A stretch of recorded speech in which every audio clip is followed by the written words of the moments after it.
Почему бы и нет? Айкөлдүн турниринде. Да, Айколи FC там турнир есть.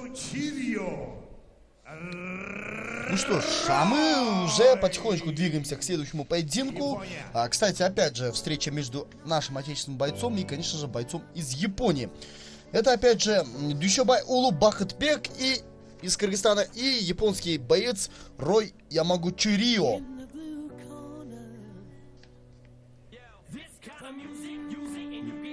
Ну что ж, Эминем. Очень брутальный выход в исполнении японского бойца.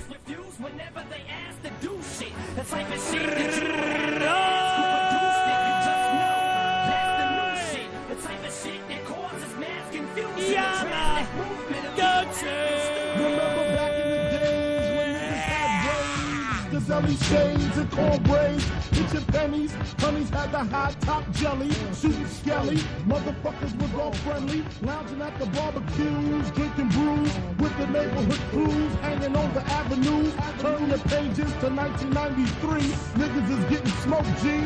Believe me. Talk slick, you get your neck slick. Slick quick.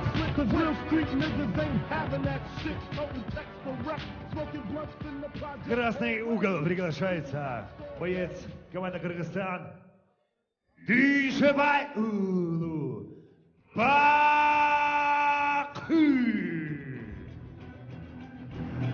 Кыран элди күчүү кыргыз жигиттери алдыга колу медаль күмүш менен жада калса алтын бар желбиреген кыргыз желегине бийик жарашат спортчуларды ошондуктан колдогула жакшылап. Now in the red corner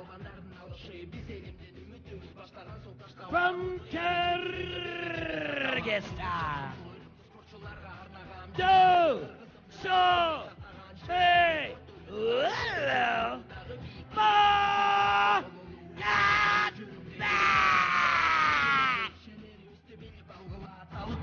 күнүгө өсүп келе жаткандар жигиттер бар болгула барыгар бүтүн спортчу бала терроризмге башыган күнү түнү эр азамат алды көзү ашыган чыган жигит чапаян балга жигит алдыган ордуланган жигит кылар эшик алдыда күнү түнү спортчу бала терроризмге башыган күнү түнү эр азамат алды көзү ашыган чапаян балга жигит алдыган.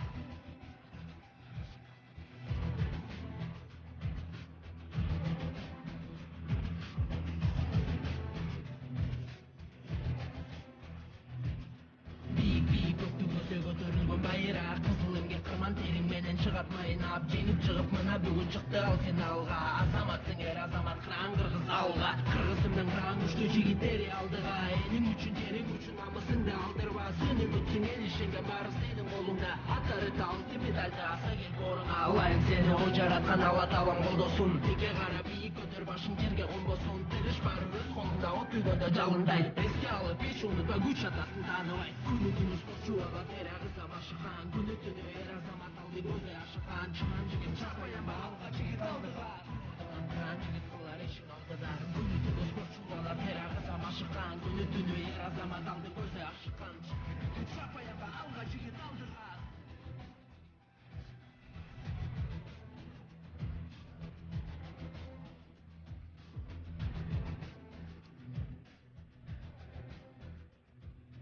Өзгөлөрдөн жеңип көкөлөтүп кыргыз желегин терең урматтаган эли баалап келет эмгегин ушунуңдан жатпа эми өркүндөй бер өсөйөр сени көрүп үлгү алган жигиттерге эргүлөр өз телеген максатына жетемин деп ашыккан талыкпай иштеген бала түн көчөр башынан эмнедебиз спорт дегенде жаным берчү жашынан мына бүгүн. Ну что ж, мы увидели выход нашего бойца Бактул Дюшобай. Точнее, Дюшобай Улубакыт, тренер Ники Халкулов из Кыргызстана, представляет клуб Аттила, является мастером спорта по боям без правил. 6 профессиональных боев он за свою карьеру провел, 6 боев, 6 побед, 0 поражений, 0 ничьих. Очень отлично он идет. Также из достижений чемпион Кыргызстана по боевому самбо, по кикбоксингу, чемпион по рукопашному бою. Так что данный боец является очень опасным соперником для любого бойца. Рост 174, весовая категория 61 килограмм. Ну а его соперник из Японии Рой Ямагучирио. Чемпион Японии по смешанным единоборствам. 11 профессиональных боев провел. 7 побед, 4 поражения, 0 ничьих. Мастер спорта по смешанным единоборствам. 29 лет этому бойцу. Тренер Касуки Тевасаки. Боевой Рой. Из Токио. Встречаем бурными аплодисментами действующего чемпиона лиги WF Global. Да, кстати, Дюшобай Улубакыт. Он, кстати, выиграл свой чемпионский титул на турнире WF Global 12, который проходил на Исыкуле этим летом. Он уже является обладателем пояса WF Global, и сегодня, и он защищает именно перед вами пояс. сейчас, он проведет защиту чемпионского титула. Поприветствуем действующего чемпиона WF Global. Дюшобай Улубакыт. Отличный боец, очень сильный. Ну, если говорить о нем конкретно, то он базовый кикбоксер, базовый самбист. Не просто самбист, а боевое самбо. То есть у него, конечно же, стойка получше, чем партер. Я бы, конечно, однозначно не утверждаю. Ну, скажу, что в стойке он превосходит больше, чем именно в партере. Поэтому, конечно, он же будет именно по большей части проводить бой именно в стойке. Ну а боец из Японии, конечно, Рой Ямагучи-Рио, конечно, он по большей части такой универсальный боец, и в стойке может как бы зацепиться с любым соперником, да и в партере себя в обиду не даст, поэтому очень интересно. Очень колоритный, кстати, боец из Японии, весь в татуировках. Давно мы таких колоритных бойцов не видели, даже могу сказать, что даже впервые, если не ошибаюсь. Республики по рукопашным боям. Профессиональный рекорд. 6 побед, 0 поражений и 0 ничьи. Мастер спорта по боям без правил. Команда Атилла. Тренер Мики Калыкулов. Встречаем. Боец команды Кыргызстан. Дюшобай Улубакыт.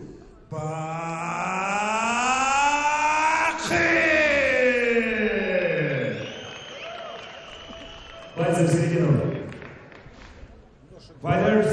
Эки мушкер менен таанышып алдык жана азыр болсо ушул чемпиондук куруучу таймашка назарыңыздарды бурабыз. Япониялык биринчи мушкер биздин мекендешибизди утуп кетти эле. Ал Ю Фуджумаки Байзакыр Ракиевди 4-раундда жеңип алды, колун кайрып кетип, күтүлбөгөн жерден кайрып кетти эле. Азыр болсо экинчи Күнчыгыш өлкөсүнүн өкүлү чыгып атат. Рой Ямагучи-Рио, Дюшобай Улубакытбек мекендешибизге албетте көрмандык кылып турабыз. Бул дагы 5 раундга улана турган беттеш, денесин бүт сүрөт баскан бул япониялык.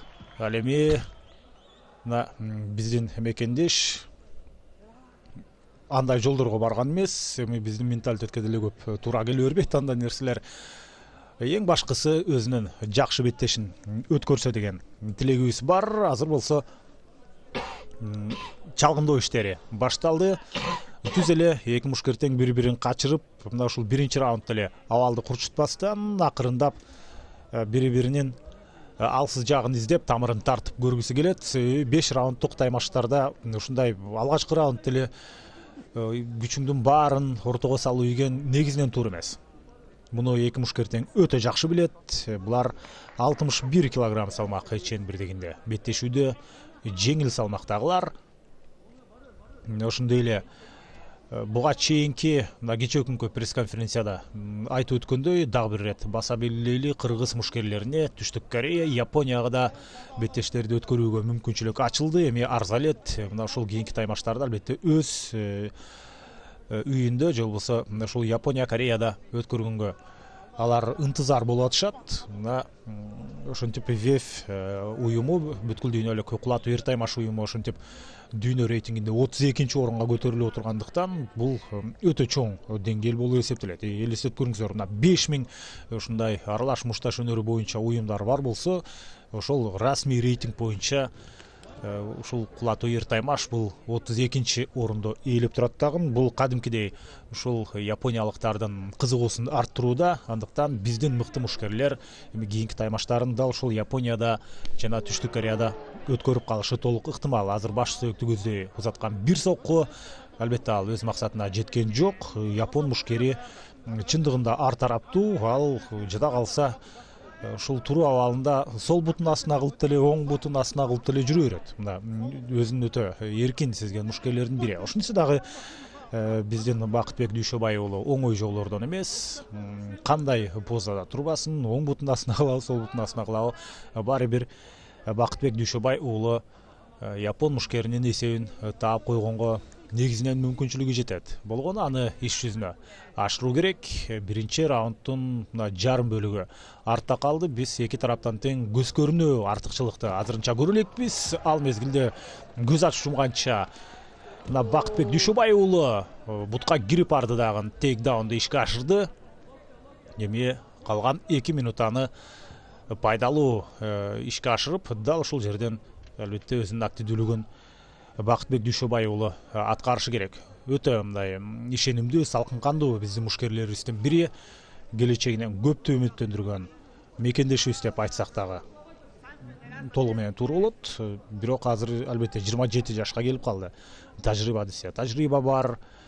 Бакыт Дүйшөбай уулунун ушул учурда азырынча жеңилүү ызасын тартып көрө элек. Жалаң жеңиш менен келе жаткан мекендешибиз мына ушул жеңиш сериясын албетте улантуу үчүн бүгүн Япониядан келген тыңчыкма мушкерди албетте утушу керек болот.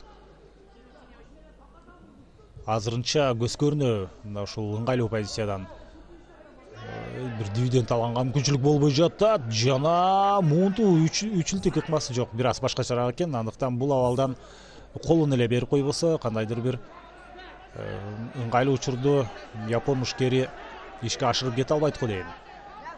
Үчүлтүк ыкмасын колдонуу үчүн башкачараак ыкма керек эле. Азыр өзгөчө көрүнүш. Мекендешибиз Бакыт Дүйшөбай уулу ыңгайсыз абалда деле калган жок. Же сол колун кармап турабы? Да, одну руку не может он высвободить. Так, неплохо вышел.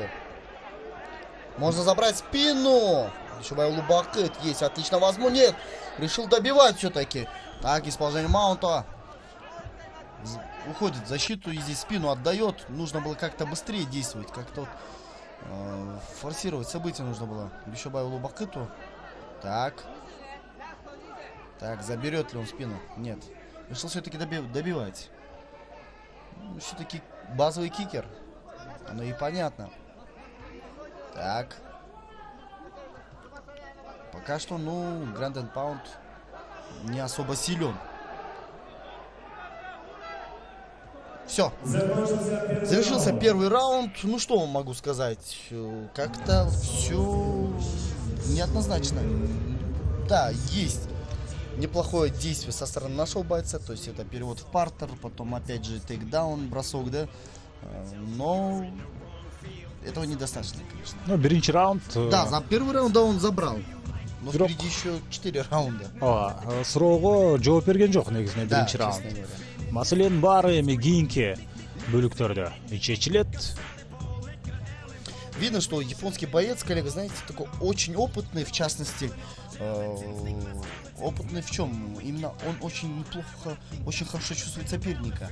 Он заставил Дүйшөбай уулу Бакыта по большей части нервничать. То есть он вывел из зоны комфорта Дүйшөбай уулу Бакыта, то есть начал его дергать, постоянно прессинговать, обрезать углы, обрезать пространство, чтобы он потерял, как бы, да, маневренность. А мы знаем, я не раз видел поединки Дүйшөбай уулу Бакыта, он очень силен именно в стойке, то есть он очень активно и агрессивно сражается именно в стойке, но в первом раунде мы не увидели. Почему? Потому что, опять же, из зоны комфорта он вывел, то есть он как-то вот нить поединка потерял, как бы, и из-за этого, конечно же, активных действий не смог провести.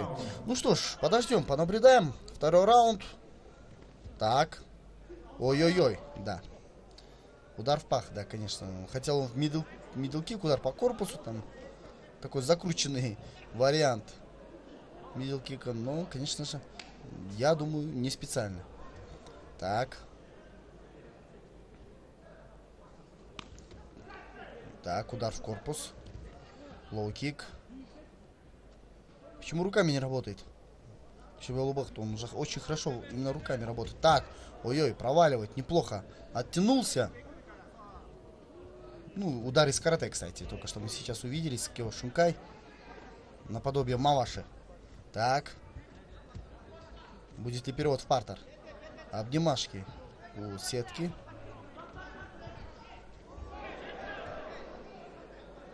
Так, еще будет ли бросок? Стон-кики мы не увидели. Так, ногу забирает японский боец Рой Ямагачурио. Так, отличный удар.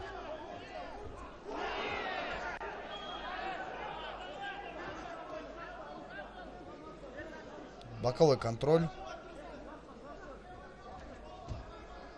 Так, нужно было вязать. Вязать нужно было, но почему-то Дүйшөбай Улубакыт как-то вот не активен в грэпплинге. Хотя он умеет бороться, он умеет проводить болевые, удушающие, но почему-то Дүйшөбай Улубакыт по большей части именно на добивании как бы настроен. И это не удается ему пока что. А мы видим тем временем у Роя Ямагачурио из Японии рассечение над левым глазом. Рассечение есть. Так, бой продолжается в стойке. Так, нужно выходить. Вроде как бы есть смещение на линию атаки, но тем не менее не очень активен Дүйшөбай Улубакыт. Мидл-кик по защите. Неплохо, кстати. Это, кстати, из карате. Тоже Киошункай, то есть нижний замах под лоу-кик и потом же сразу перевод в голову. Так, мидл-кик. Неплохо зацепил. Почувствовал, кажется, японский... Заметили, как японский боец начал уже руки опускать пониже? Несколько раз мидл-кики он пропустил и начал руку отпускать. Соответственно, левая защита головы как бы свободна. Почему бы и не поработать, да? На левую руку. Япон мушкери мына өзүн өтө эркин алып жүргөнгө аракет кылып атат. Очень свободно. Бирок чындыгында мекендешүүсү Бакытбек Дүйшөбай уулу аны биртөө эле жүдөтүүйдү. Анткени сен башында айтканда азыр атек даун ийгиликтүү. Башында айтканда эмне үчүн колу менен иштебейт деп мына буту менен бир нече ирет аракет кылды. Андан кийин ага чейин колу менен соккуларды узаткан. Япон мушкери кайсыл тараптан соккуну күтөөрүн деле билбей колун ылдый кылыш керекпи же өйдө кылыш керекпи, мына ошого дагы толук түшүнбөй калган учурда мына күтүүсүз жерден албетте бутка да кирип келип атат. Ошентип туруп чындыгында Бакытбек Дүйшөбай уулу Япон мушкерин бир топу жүдөттү. Азыр болсо мына ыңгайлуу учурду кармап турат. Жок, бирок позиция оң кол менен соккузатканга мүмкүнчүлүк берет беле. Бирок ошол гранден паундда активдүү болбой эле башкача ыкмаларды Бакытбек колдонгусу келет. Эми жоокердик самбо боюнча жана ошондой эле кикбоксинг боюнча Кыргызстандын чемпиону, кармаш урушу боюнча Кыргызстандын чемпиону. Негизинен ар тараптуу мушкер Бакытбек Дүйшөбай уулу. Ал эми мына азыр өзүнүн активдүүлүгүн баштады. Албетте бет талаштыра соккуларды узатып ушул жерден бир топ ыңгайсыз абалга атаандашын Япон мушкерин калтырса болуп беле. Азыр мына жөн отурбастан секунданты видеого тартып отурган экен телефону менен. Бул, наверное, для анализа поединка. Ооба.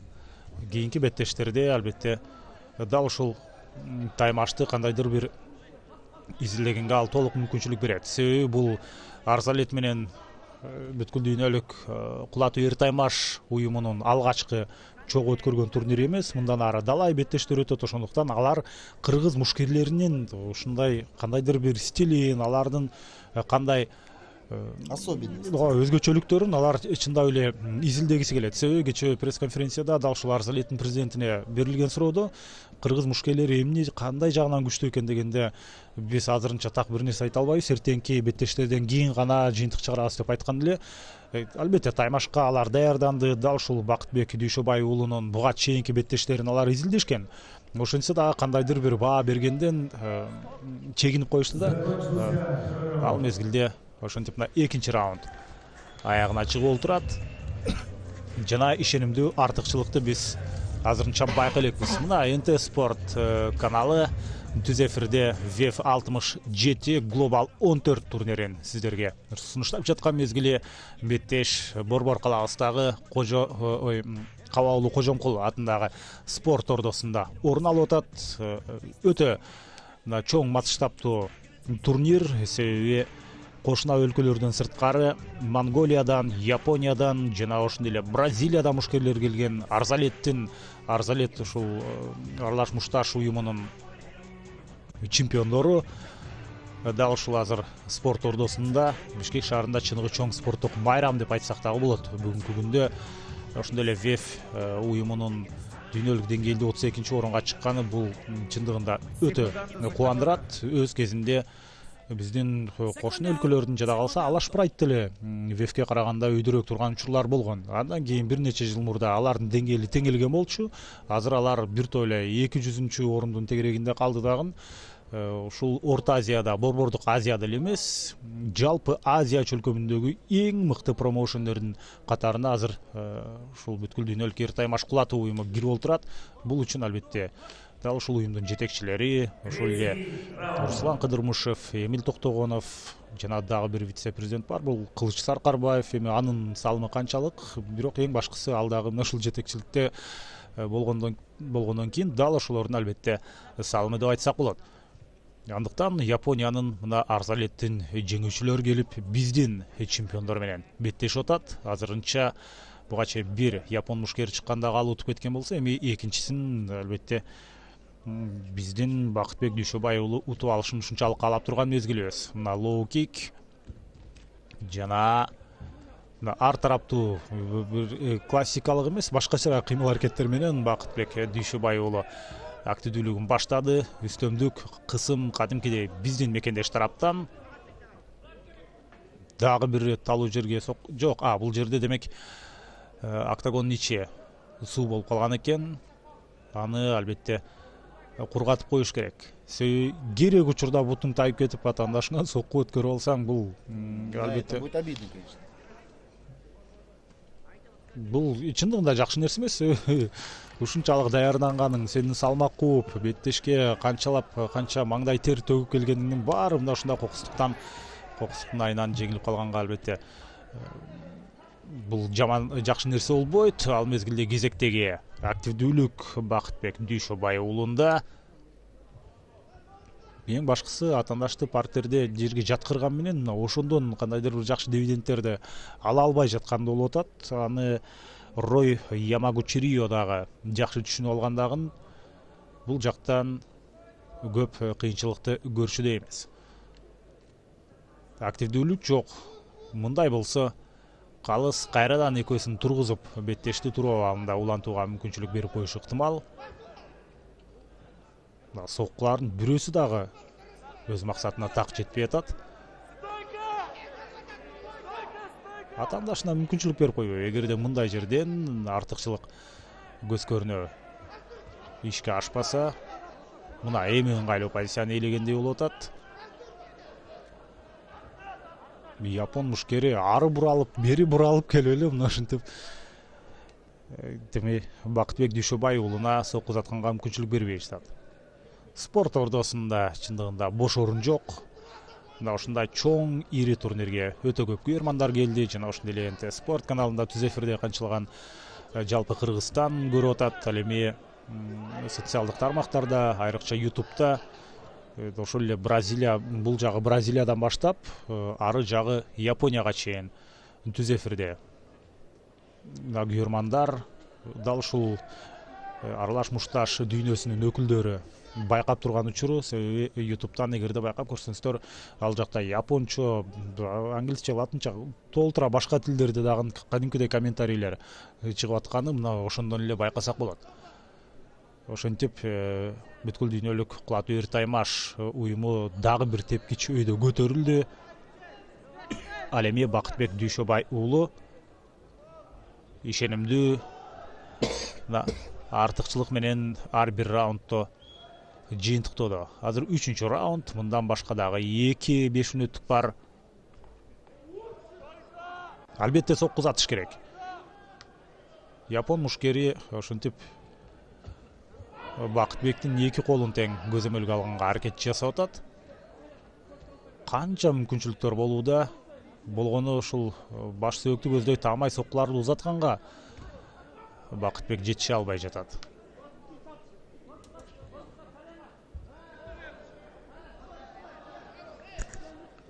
Так, пытается он здесь взять боковой контроль, Дүйшөбай Улубакыт, но пока что не удается ему. Очень грамотно действует японский боец, не дает возможности, конечно, работать из такого положения. Так, забирает спину Дүйшөбай Улубакыт. Так, попытку удушения. Ну, пока что руку должным образом не зафиксировал. Соответственно, будет очень сложно. Так, можно, теперь вот, теперь уже, что же творится-то, а? Сымаптай сурулуу эле чыгып Да, кетип атат. очень как-то вот вальяжно он вот в этом моменте, конечно, начал действовать и вот отличную возможность упустил. Так. Боковые удары из положения добивания. Удары проходят, довольно неплохо проходят. Так. Можно добивание, да, нужно уже как-то агрессивнее действовать. Нужно давить, нужно давить. Так, еще много начал японский боец пропускать. Так, он почти уже не защищается, пытается, да. Убакыт эле бүтүп калбаса, Да, только Гонг может сейчас его спасти. Все. Ну что ж, концовку раунда, да, Дүйшөбай Улубакыт забрал. Да и вообще в целом раунд, потому что он действовал по большей части из доминирующего положения, конечно.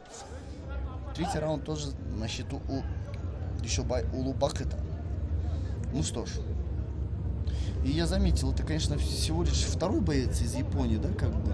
Но такая тенденция из бойцов из Японии, они как-то вот, ну, не первым номером, не стараются первым номером действовать, они по большей части именно действуют вторым номером, выжидают, по большей части защищаются, выматывают, да, как бы, защитник хотел сказать, выматывают соперника.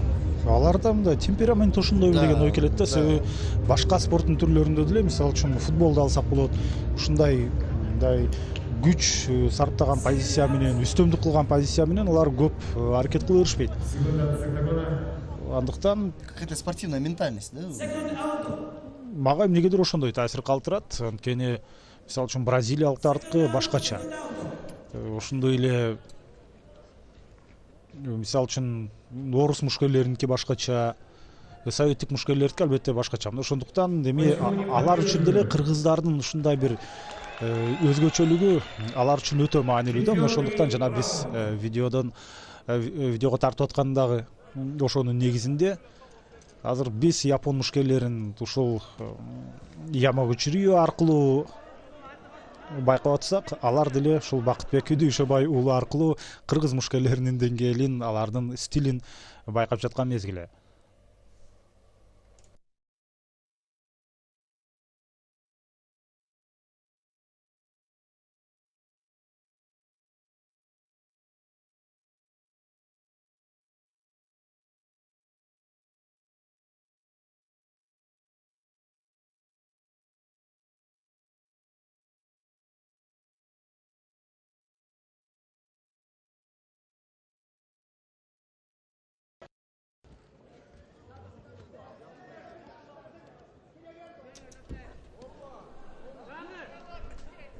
Мына 4-чү раунддун алгачкы минутасы артта калды. Жана биз 1-чи раундтан бери дал ушундай көрүнүшкө күбө болуп баратабыз.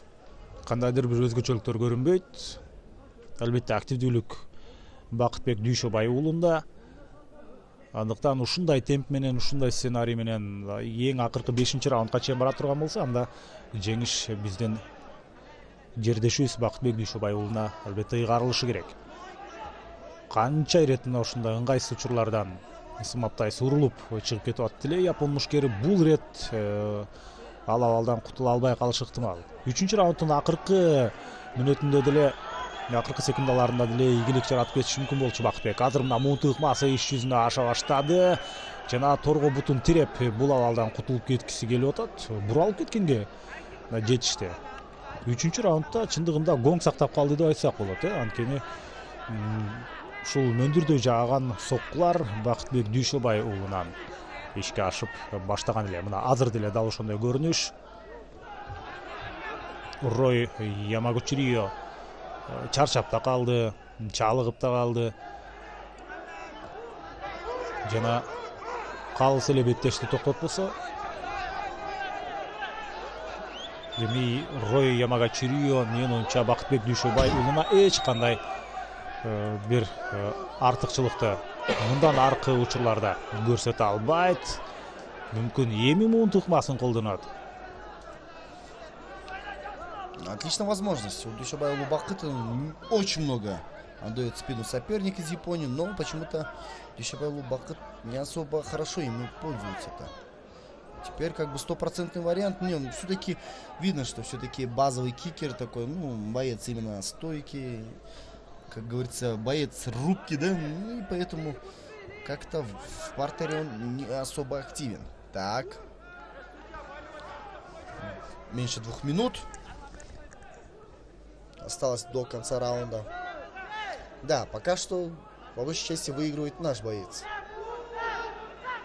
Очень много пропустил, да, конечно, японский боец именно в 3-м и в 4-м раунде.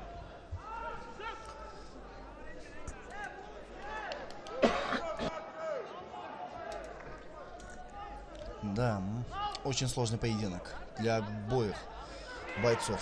Так, спину забрал. Будет ли удушение? Так, пока что держится японский боец. Характер ему, конечно, не занимать. Так, сумеет ли? Вроде нет, все, да. Ну что ж, Дүйшөбай Бакыт побеждает своего соперника из Японии. Конечно же, удушение. Ну что ж, молодец, молодец. Не сказал бы, что японский боец как-то смог что-то противопоставить. Наш боец полностью доминировал, спокойно разбивал, методично разбивал на протяжении 4 раундов. И в концовке, да, японский боец просто устал. До этого он несколько раз выдерживал натиски, но здесь, конечно, уже не хватило сил, чтобы сдержать натиск нашего бойца. Ну что ж, выравнивает Дүйшөбай Бакыт матчевую встречу, если говорить, да. 1-1 теперь у нас боевая ничья. И на этом заканчиваются поединки между нашими и японскими бойцами. Впереди еще 2 международных поединка. Дүйшөбай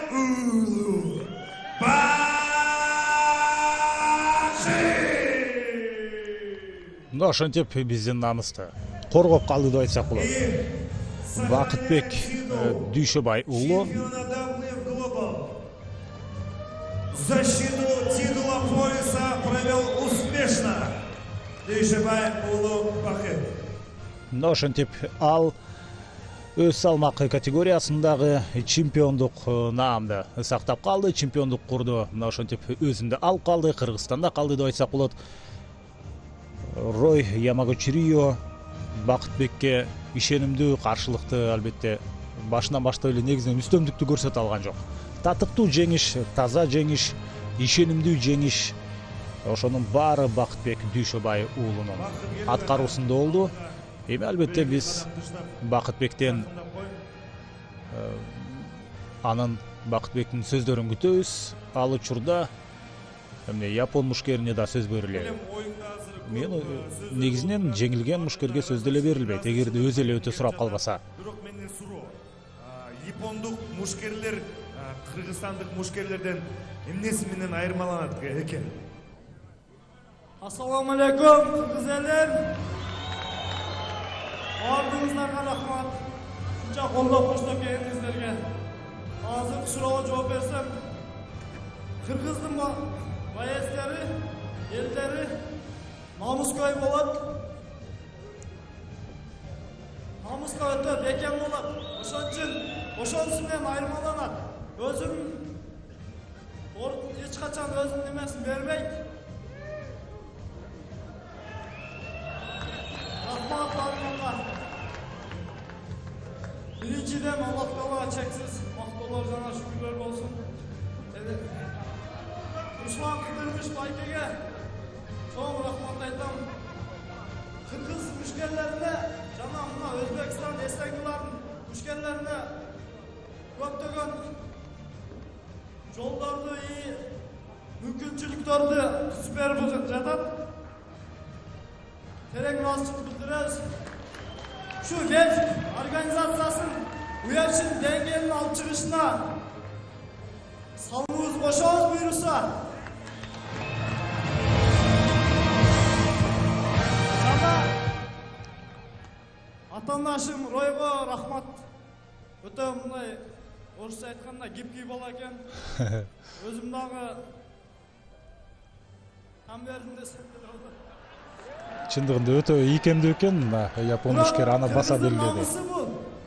Кыргыз жигиттер эч качан намысын алдырбай, намысын бербей. Шуну бир билгиле кыргыз эли. Рахмат барыңарга. Жана баардык кыргыз мушкерлерине ийгилик каалайм да. Тренерлерге Мики Халкулов, Махмуду Юнус тренерлерине рахмат. Жана спарринг партнер рахмат. Эми айтсак сөз көп. Абдырахман Майкеге өтө терең ыраазычылык билдирем. Ушунча көптөгөн боецтердин артынан көптөгөн иштер туруп жүрөт. Эң иши оор, жумушу оор. Рахмат баарыңарга. Жана Кайрат Байкеге рахмат.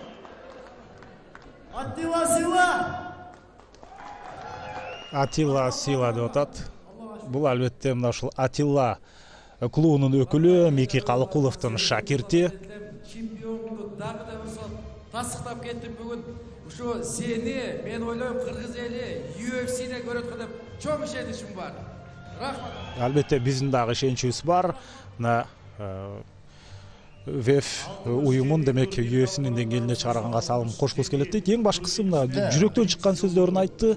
Баары түшүнүктүү. Дагы бир өзгөчөлүгү Кайрат Мусаевге эч ким ыраазычылык билдирчү эмес эле, алып барып чыгачы. Ал да таң калып атат. Ну, знаете, почему бы и нет, да? Недавно как бы UFC подписала контракт, договор с M1 Global, да, с российской промоушен-компанией. И почему бы нет? О, Да, это, кстати, олимпийский чемпион. эки жолку. Да, двукратный олимпийский чемпион. У нас сегодня в гостях Так Очи оно, если не ошибаюсь. двукратный олимпийский чемпион Хабуки по Таканари. дзюдо. Поаплодируем. Сразу почему-то как-то лицо как бы, ну, знакомым. О, тааныш.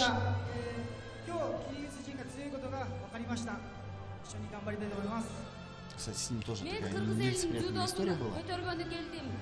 Бүгүн кыргыздарды көрүп, күчтүү экенин көрүп, мындан дагы өнүктүрөм деп ойлойм.